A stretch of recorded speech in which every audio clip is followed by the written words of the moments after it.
মানে যোৱা বছৰ ডিব্ৰুগড়ত হৈছিলে 1864 mm, এবাৰ হ'ল 2270 mm। নিমাতী ঘাট মানে যোৰহাটত যোৱা বছৰ হৈছিলে 1544, এবাৰ 1790। আপাৰ আছামত বেছি হ'ল, লয়াৰ আছামৰ ডিষ্ট্ৰিক্টকেইখনত অলপ কম হ'ল। লয়াৰ আছামত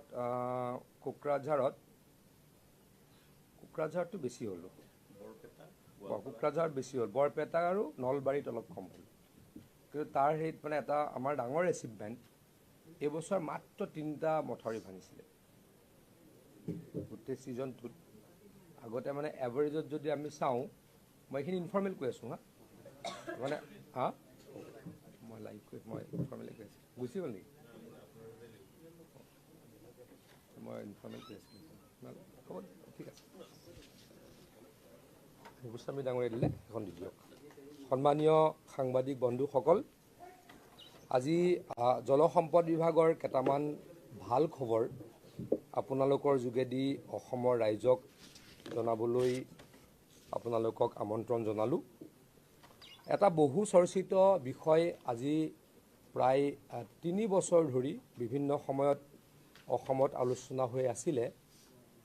বহু চৰ্চিত বুলি মই কৈছোঁ, আৰু বহুতে এই ইছ্যুটোক সমালোচনাৰ লক্ষ্যও কৰি লোৱা পৰিলক্ষিত হৈছিল। আপোনালোকে হয়তো বহুতে জানে, কেন্দ্ৰীয় গৃহমন্ত্ৰী অমিত শ্বাহ ডাঙৰীয়াই অসমত আহি ঘোষণা কৰিছিল যে অসমত ডাঙৰ ডাঙৰ পুখুৰী বনাই ব্ৰহ্মপুত্ৰ বা ইয়াৰ উপনদীসমূহৰ পানী সেই পুখুৰী বা ৰিজাৰ্ভাৰ, আচলতে পুখুৰী শব্দটো আমি বহুত ডাঙৰকৈ ব্যৱহাৰ নকৰোঁ, লেক বুলি ক'লে ডাঙৰ বুজাব, ৰিজাৰ্ভাৰ বুলি ক'লে আৰু ডাঙৰ বুজাব, তেনেকুৱা কনচেপ্টত। কিন্তু অমিত শ্বাহ ডাঙৰীয়াই পুখুৰা বুলি কৈছিলে কাৰণে আমাৰ মানুহে আনকি ইটিকিঙো কৰিছিল বহুত ৰাজনৈতিক দলে।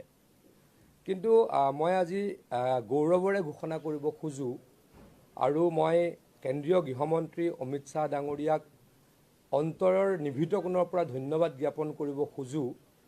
তেখেতে যি প্ৰতিশ্ৰুতি দিছিল যে অসমৰ বানপানী ৰোধৰ অন্যতম এটা ছিষ্টেম, অন্যতম বুলি কৈছোঁ, this is not the final solution but one of the solutions, যে আমি ৱেটলেণ্ড ৰিজাৰ্ভাৰ কৰিব লাগিব। ৱেটলেণ্ডবিলাক আমাৰ য'ত য'ত আছে তাত খান্দি ৰিজাৰ্ভাৰ কৰি ডাঙৰ পুখুৰী বনাই বা লেক বনাই, চাৰিওফালে মথাউৰি বনাই, স্লুইচ গেট বনাই, ব্ৰহ্মপুত্ৰ বা তাৰ উপনদীসমূহৰ পানীসমূহ বাৰিষা আমি উলিয়াই লৈ আহিলোঁ, আৰু পানী নদীত কমি গ'ল। আৰু যেতিয়া খৰালি দিনত ব্ৰহ্মপুত্ৰত বা ইয়াৰ উপনদীত পানী কমিব, তেতিয়া আমি তাক এৰি দিলোঁ, ৰিজাৰ্ভাৰৰ পৰা এৰি দিলোঁ। তেনেকৈ এটা অন্যতম সলিউশ্যন হ'ব পাৰে বুলি আমাক বিজ্ঞানীসকলে জনাইছিল। নেচাক্স বুলি আমাৰ এটা সংস্থা আছে, সেই সংস্থাটোৱে গৃহমন্ত্ৰী ডাঙৰীয়াক জনাইছিলে, আৰু গৃহমন্ত্ৰী ডাঙৰীয়াই ঘোষণা কৰিছিল। মই দুখৰে কওঁ, সেইখিনি সময়ত বহুত ৰাজনৈতিক ব্যক্তিয়ে গৃহমন্ত্ৰী ডাঙৰীয়াক তুচ্ছ তাচ্ছিল্য কৰিছিল, আৰু বহুতে এই কথাটোৰ মিছা, এই কথাটোৱে ক'তো কাম কৰা নাই তেনেকুৱা কৈছিলে। কিন্তু আজিৰ পৰা আমি ঠিক 3 মাহৰ আগতে ইন প্ৰিন্সিপল এপ্ৰুভেল পাইছিলোঁ, আৰু আমি 15টা স্থানত, অসমৰ 15টা স্থানত য'ত য'ত এইবিলাক ৱেটলেণ্ড হয়, অলপ দ জেগা হয়, তাক আমি আৰু খান্দি আকৌ কৈছোঁ যে পাৰ বান্ধিম, আৰু আমি তাত স্লুইচ গেট বনাম আৰু নদীৰ পৰা লিংক কৰিম। এনেকৈ আমি শোণিতপুৰত এটা আমি কৰিবলৈকে টেণ্ডাৰ অলৰেডি কল কৰিছিলোঁ। যোৰহাট জিলাত 4টা, গোলাঘাট জিলাত 4টা, শিৱসাগৰ জিলাত 1টা, ডিব্ৰুগড় জিলাত 1টা, মাজুলী জিলাত 1টা, তিনিচুকীয়া জিলাত 1টা, মৰিগাঁও জিলাত 1টা, আৰু কামৰূপ ৰুৰেলত 1টা। মুঠৰ ওপৰত 15টা আমি ৱেটলেণ্ড আমি ৰিজাৰ্ভাৰলৈকে পৰ্যবেক্ষিত কৰিবৰ কাৰণে টেণ্ডাৰ কৰিছিলোঁ। আৰু 3 মাহৰ আগতে MHA আমাক ইন প্ৰিন্সিপল এপ্ৰুভেল দিছিলে। আমাৰ কাৰণে অত্যন্ত ভাল খবৰ, পৰহি দিনাখন আমাৰ কেন্দ্ৰীয় গৃহ মন্ত্ৰালয়ে এই কামটোৰ কাৰণে 692 কোটি টকাৰ অনুমোদন দিলে। এই কামটোৰ কাৰণে 692 কোটি টকাৰ অনুমোদন দিলে। মই আকৌ কৈছোঁ, এই 692 কোটি টকাৰে আমি শোণিতপুৰত আমি প্ৰায় 61.14 কোটি টকা খৰচ কৰিম, য'ত মৰা ভৰলুখন আছে। সেইখন খান্দি আমি ব্ৰহ্মপুত্ৰৰ পৰা পানী টানি লৈ আহিম।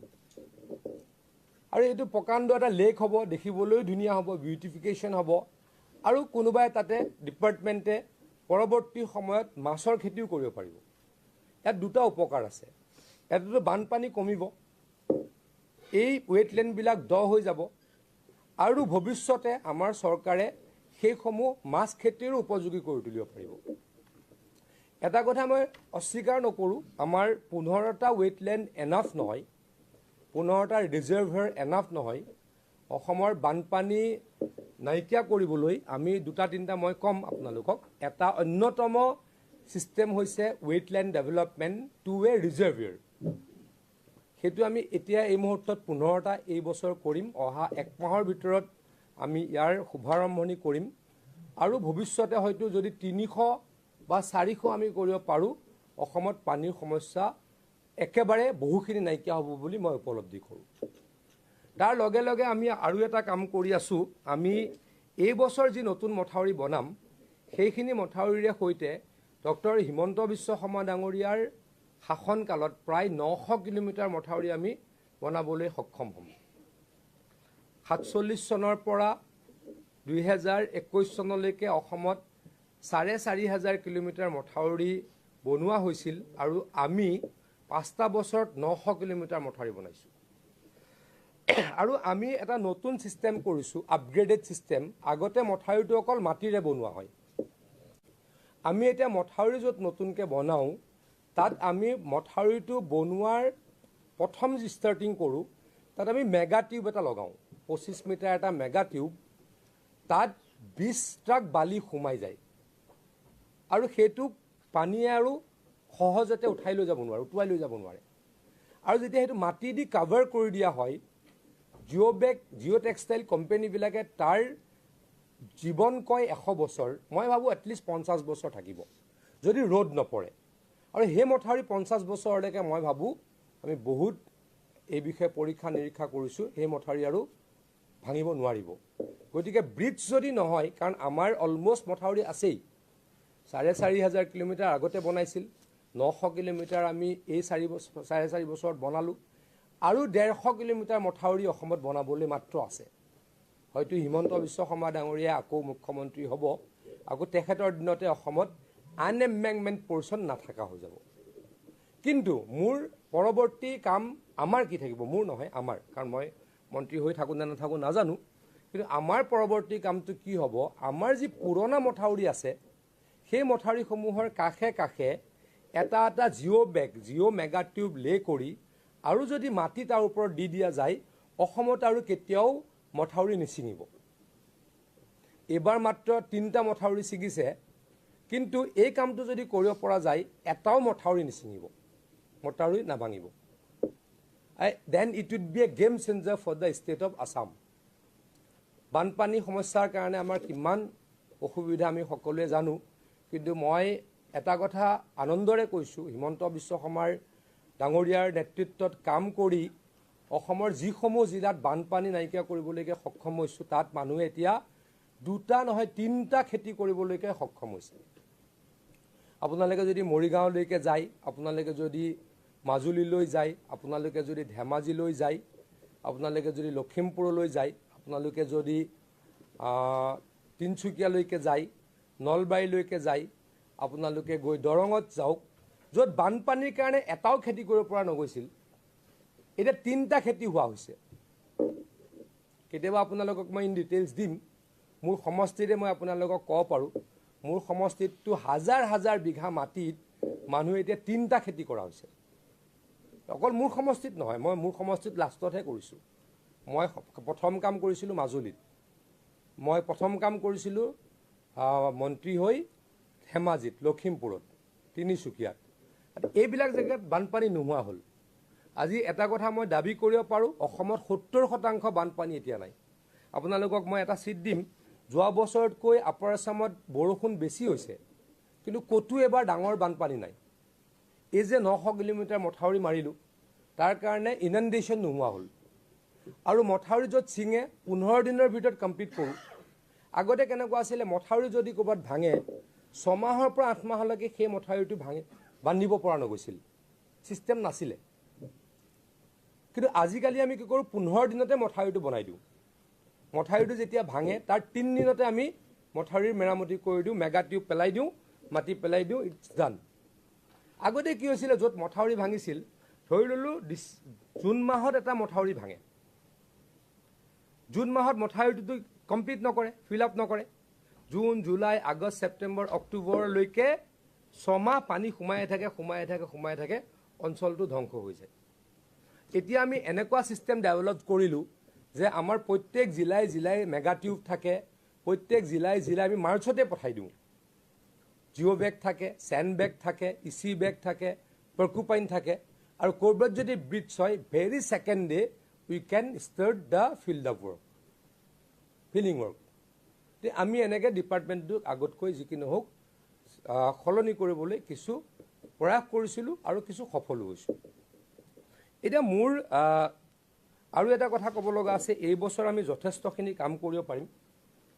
এই বছৰ আমাৰ যিহেতু শেষ বছৰ, সেইকাৰণে মই আপোনালোকক ক'ব কৈছোঁ, আমি আৰু এদিন ক'ম এইখিনি কমপ্লিট কৰিলে যোৱা 5 বছৰত আমি কিমান টকাৰ কাম কৰিলোঁ। আগতে ৱাটাৰ ৰিচোৰ্চ ডিপাৰ্টমেণ্টে বছৰত কাম কৰে খুব বেছি 300 কোটি টকাৰ, কিন্তু হিমন্ত বিশ্ব শৰ্মা ডাঙৰীয়াৰ নেতৃত্বত আমি ৱাটাৰ ৰিচোৰ্চ ডিপাৰ্টমেণ্টে প্ৰায় 2000 কোটি টকাৰ এভাৰেজত বছৰে কাম কৰাৰ কাৰণে আমি এই বানপানীৰ সমস্যা 70-80% সমাধান কৰিবলৈ সক্ষম হৈছোঁ। সেইখিনি ডিটেইলছত আজি মই নাযাওঁ। আজি মই এই ডিটেইলছত গ'লোঁ যে আমাক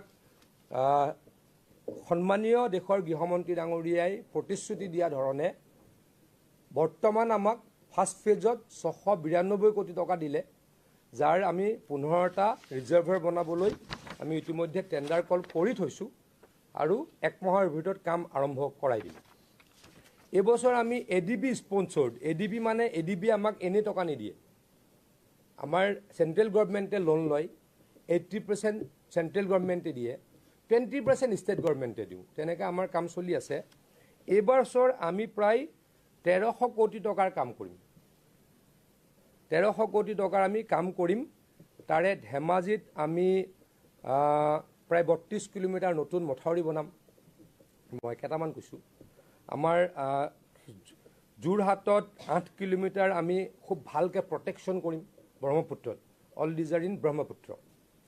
গোলাঘাটত আমি ঠিক তেনেকৈ কৰিম 6 কিলোমিটাৰ, আৰু আমি শিৱসাগৰত কৰিম 10 কিলোমিটাৰ ব্ৰহ্মপুত্ৰৰ প্ৰটেকশ্যন, য'ত অতি ভয়াৱহ গৰাখহনীয়া হৈ থকা জেগা। গতিকে আমি এইবাৰ টোটেল মই যদি কওঁ 300 কোটি টকা আমি আমাৰ ষ্টেট গভৰ্ণমেণ্টৰ নাবাৰ্ড স্পনচৰ্ড আমি কাম ইতিমধ্যে টেণ্ডাৰ কৰিলোঁ 300 কোটি, তাত প্ৰায় 1300 কোটি হ'ব আমাৰ ADB স্পনচৰ্ড ফাণ্ডত, আৰু 692 crores হ'ল আমাৰ MHA দিয়া। টোটেল কিমান হ'ল আমাৰ প্ৰায় 2300-2400 কোটি টকাৰ কাম আমি ইলেকশ্যনৰ আগত কৰি অসমৰ ৰাইজক সেৱা কৰি থৈ যাম। সেইখিনি ক'বলৈ আপোনালোকক আজি মই মাতিছিলোঁ। তাৰ লগত মই এটা কথা কওঁ, গৌৰৱ গগৈ ডাঙৰীয়াই আজিৰ পৰা 2 মাহ আগতে কৈছিলে যে গৃহমন্ত্ৰী অমিত শ্বাহ ডাঙৰীয়াই, তেখেতেতো ডাঙৰীয়াটো কয় নে নকয় মই নাজানো বাৰু, মই কৈছোঁ, তেখেতে কৈছিল যে অমিত শ্বাহে ক'ত ক'ত পুখুৰী বনালে সেইকেইটা মই বিচাৰি আছোঁ। মই গৌৰৱ গগৈ ডাঙৰীয়াক আজিয়ে নিমন্ত্ৰণ দি থলোঁ, তেখেতৰ সমষ্টিতে 5টা কৰিম। তেখেতৰ সমষ্টিৰ যোৰহাটত 4টা আৰু শিৱসাগৰত 1টা। তেখেতে যাতে আমি য'ত কামৰ শুভাৰম্ভণি কৰিম প্ৰত্যেকটো অনুষ্ঠানত তেখেতলৈ মই নিমন্ত্ৰণী পত্ৰ পঠাম, তেখেত যাতে আহে মই অনুৰোধ কৰিম। আৰু অমিত শ্বাহ ডাঙৰীয়াক যাতে তেখেতে আহি তাৰ পৰা ধন্যবাদ দিয়ে তাৰ কাৰণেও আগতীয়াকৈ মই তেখেতক অনুৰোধ কৰিম।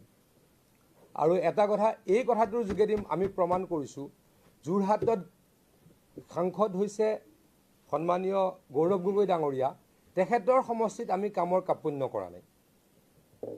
যোৰহাটতো আমি ADBৰ কাম লৈছোঁ, শিৱসাগৰতো আমি ADBৰ কাম লৈছোঁ, এইবাৰ নাজিৰাতো আমি কাম লৈছোঁ, নাজিৰাত আমি 19 কিলোমিটাৰ এখন নদী বুলিবলৈ এতিয়া একো নাই আমাৰ এইখিনি গেলেকী অঞ্চলত সেইখন আমি এবাৰ নতুনকৈ খান্দিম গতিকে এইখিনিতো তেখেতৰ সমষ্টি তেখেতে আগতে দেখা নাছিলে এইবাৰ নিজে প্ৰত্যক্ষ কৰিব বুলি মই তেখেতক প্ৰত্যক্ষ কৰিবলৈ আহিব বুলি মই অনুৰোধ জনাইছোঁ আৰু গৃহমন্ত্ৰী ডাঙৰীয়াক যাতে তেখেতে আহি ধন্যবাদ দিয়ে তাৰ কাৰণে মই আগতীয়াকৈ তেখেতক অনুৰোধ জনাইছোঁ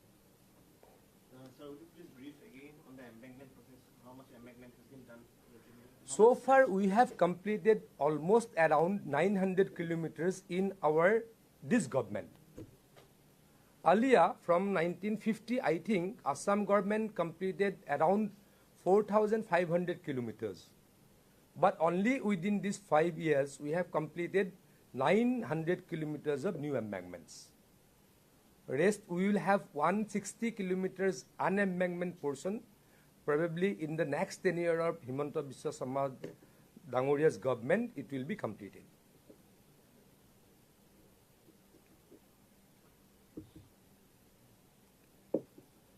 Sir, one of your viral reels that has been making quite around since last night, yesterday, that you made a tweet about. Anyone can click a photograph with the chief minister. We all are in public life. So many people come to us to click a pic. We can't throw them like other people, right? You know who do that. Yes, sir. Who does that? We can't do. We don't do. But it's not that is the certificate to do wrong things. So that's why I have said, even somebody click pics with the CM, that is not the certificate to do wrong things. Yes. Definitely correct. মই কাকো ক'ব নোৱাৰো. I can't say anyone not to click.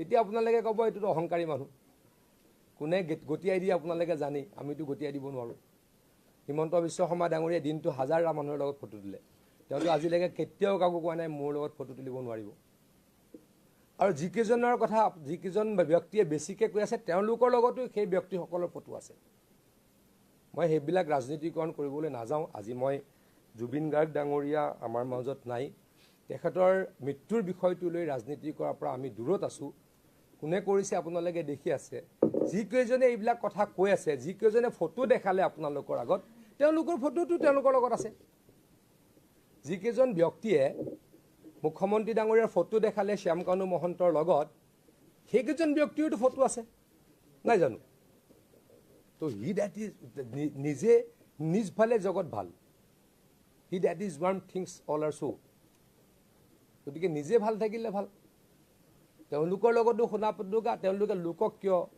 বোকা ছটিয়াই খুব strongly হ'ব মই যিখিনি জানো ষ্ট্ৰংলি হ'ব তাতো কোনো ধৰণৰ কম্প্ৰমাইজ নহয় জুবিন গাৰ্গ ডাঙৰীয়াৰ লগত কোনো কম্প্ৰমাইজ নহয়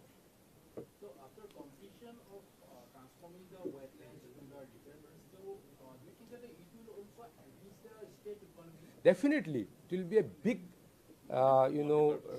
range of pisciculture will be started. It will be a big range of, I am telling. So it will contribute to the economy of the state.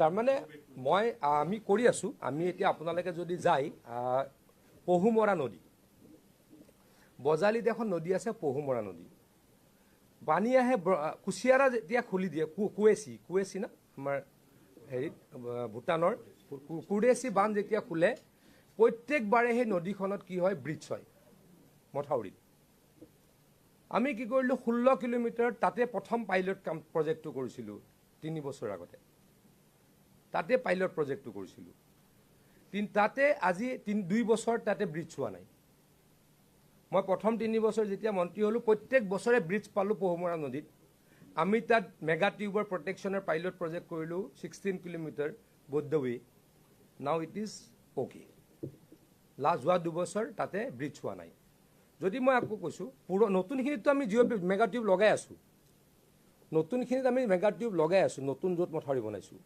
কিন্তু পুৰণাখিনিওতো কৰিব লাগিব ষ্ট্ৰেংথেনিং কাৰণ পুৰণাখিনিত ব্ৰিজ হ'ব ব্ৰিজ নহ'লেতো বানপানী নহ'বই 150 কিলোমিটাৰ মথাৰি মাৰি দিলে ব্ৰিজ বানপানী হ'বলগীয়া জেগা নাই থাকিল ব্ৰিজখিনি আমি কেনেকৈ কণ্ট্ৰল কৰিম লেয়িং দিছ জিঅ' মেগা টিউব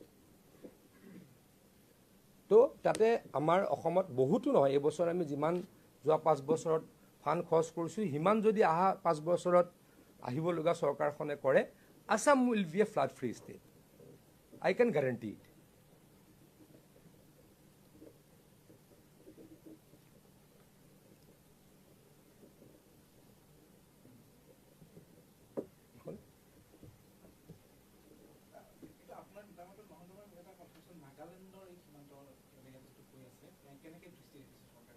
চৰকাৰে বিহিত ব্যৱস্থা ল'ব মই ৰাতিপুৱা মুখ্যমন্ত্ৰী ডাঙৰীয়াৰ লগত কথা পাতিছিলোঁ আমাৰ আৰক্ষীয়ে নিশ্চয়কৈ বিহিত ব্যৱস্থা ল'ব মই ডিটেইলছত নাজানো কেনেকৈ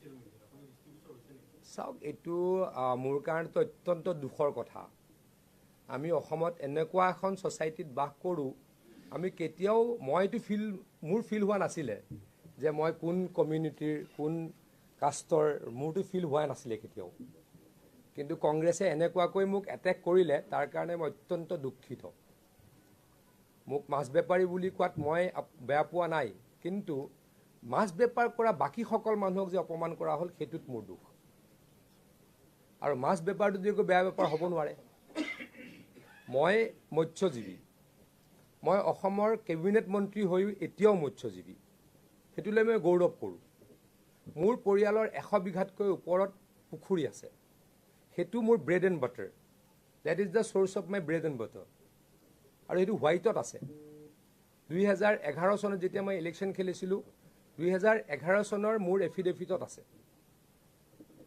আৰু সেইটোৱে মোৰ আকৌ কৈছোঁ that is the biggest source of my bread and butter of my family সেইটোত অপমান কৰাত মই দুখ পাইছোঁ তাৰ লগে লগে মই এটা কথা ক'ব খোজোঁ মোৰ ল'ৰা ছোৱালীক ব্ৰিটিছ নাগৰিক বনাই হাৱালা কেলেংকাৰীৰে মই কৰা ইনকাম ভাৰতৰ পৰা অসমৰ পৰা ইংলেণ্ডলৈকে পঠোৱাতকৈ ইয়াত আৰু এটা ফিচাৰী বনাম সেইটো মোৰ কাৰণে অত্যন্ত আনন্দৰ বিষয় হ'ব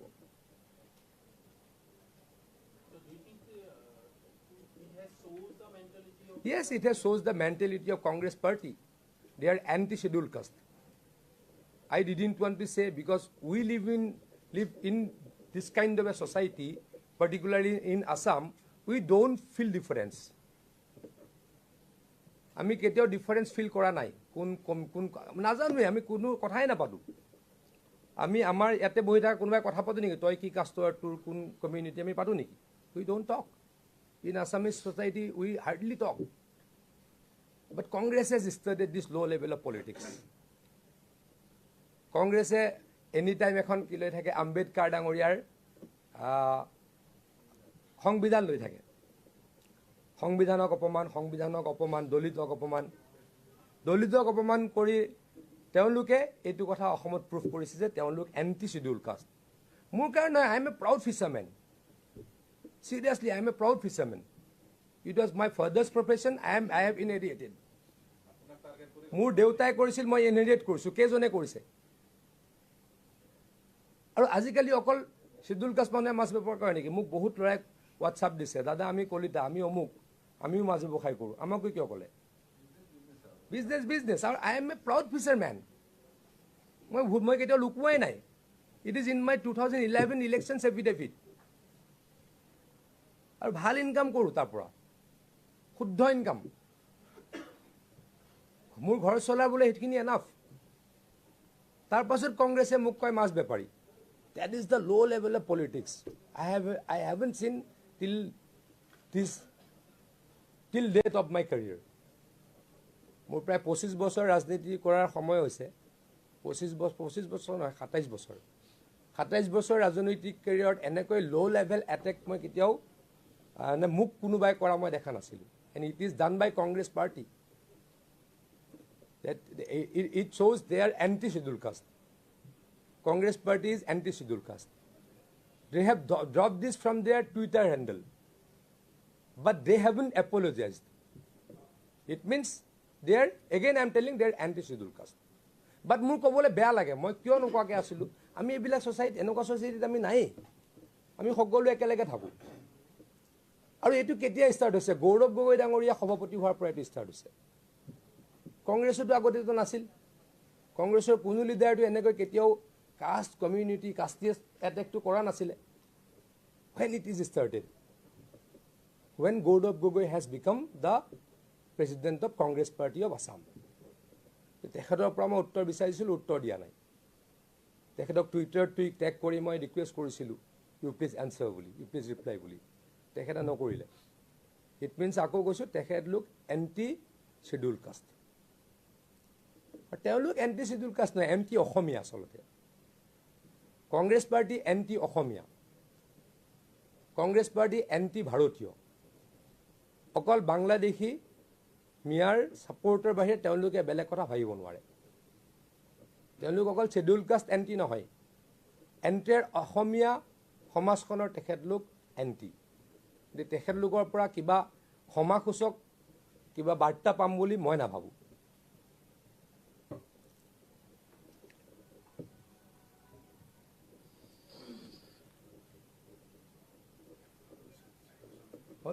Thank you. এইখন মই দি দিব পাৰোঁ এইখন দি দিব পাৰোঁ এইখন হ'ল হেৰি ৱেটলেণ্ড য'ত এবাৰ টেণ্ডাৰ হ'ল ৰেইনফলটো দি দিব পাৰোঁ দিছ ইজ ৰেইনফল এইখন ৰেইনফল আৰু এডিবিটো আপোনালোক এইটো এডিবি আৰু এইটো হ'ল এই ওপৰ এইটোতো ৱেটলেণ্ড আছে ওপৰত এইটো হ'ল RIDF অঁ সেই